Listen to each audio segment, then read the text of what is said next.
my two godchildren got to the age where they started going to parties, they went to wacky warehouses and pubs and different places that had soft play areas.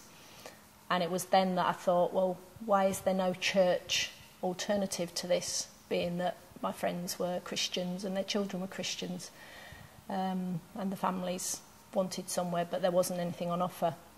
And we talked about the idea, and I thought, well, why is the church not addressing a need that's obviously there? And sat back and thought of ways in which it could be done in halls or in other places. And then this church started to dwindle in numbers, and we nearly closed because we got down to about 10 members, and financially it was looking like we weren't viable.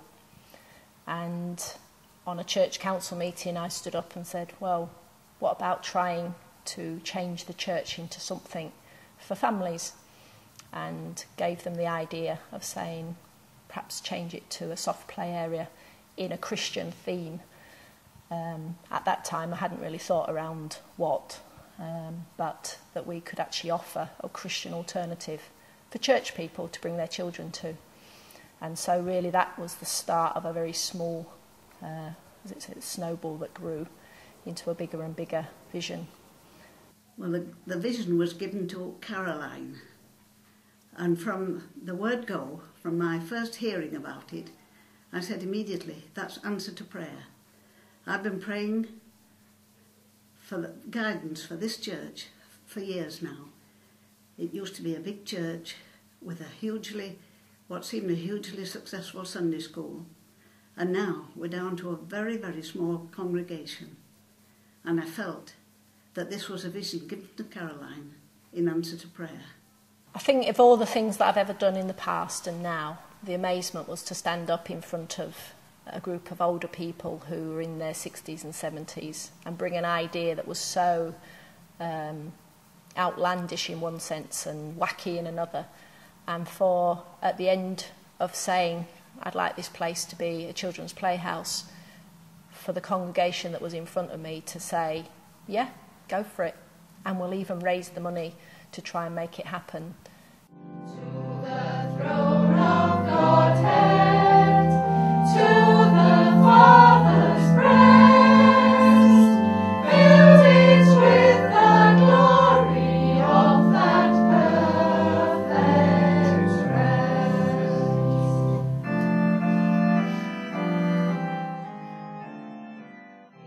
The circuit were approached for some money, and they offered £80,000 in form of a loan. We then applied to the BIFA Award, which are people who deal with landfill, and were able to gain £50,000 as a grant from them. And so that enabled the work to start. And I employed the services of the Yorkshire Probation Service, who did the vast majority of the renovations inside the building at very little cost to us.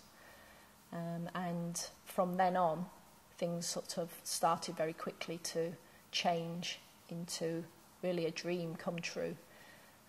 And we opened for a dedication service on the 13th of October 2007, to which people from all over the West Yorkshire district and other areas came to see the change from a very traditional Methodist church to what is now the Wesley Playhouse. When I started, people have said to me, I wish I had somebody like you in my church that could make a difference, as you have done here. And I always think that there's a dream and a vision in everybody, but sometimes people don't have the courage to speak out and actually have a go.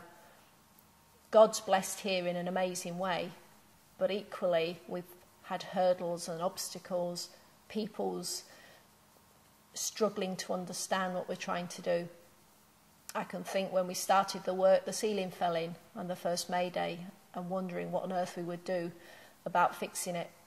I can think when we were going to open, and still on the day before the paint was wet because it hadn't been finished. Lots of people had their wise comments as we'd never be open on time and why are we doing it.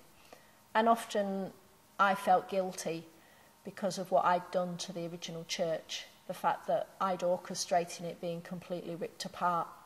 and that I was accountable to these 6 old people who'd put their faith in me, but that this place had been here for 130 years untouched, and here I was ripping apart what was there as a legacy for the future for some, but is now a legacy for the future, and perhaps hope for other churches that look at their building and think, what on earth are we doing here?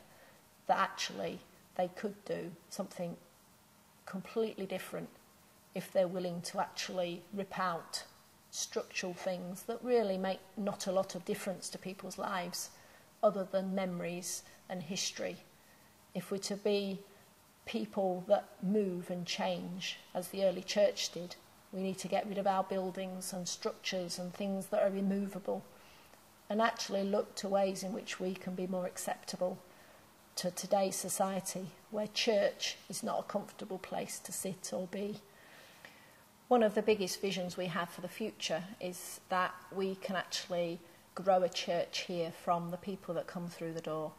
And to that end, once a month at 4 o'clock on a Sunday afternoon, we run Playhouse Praise, which is geared at whole families coming together to have crafts, sing songs and enjoy being in a Christian atmosphere and perhaps learning Bible stories and songs, which some of us who are older can take for granted, but today's generation don't have the opportunity of experiencing in school or Sunday school, as many of the people that come have never been to Sunday school, and very few of the children sing songs at school that have any Christian content.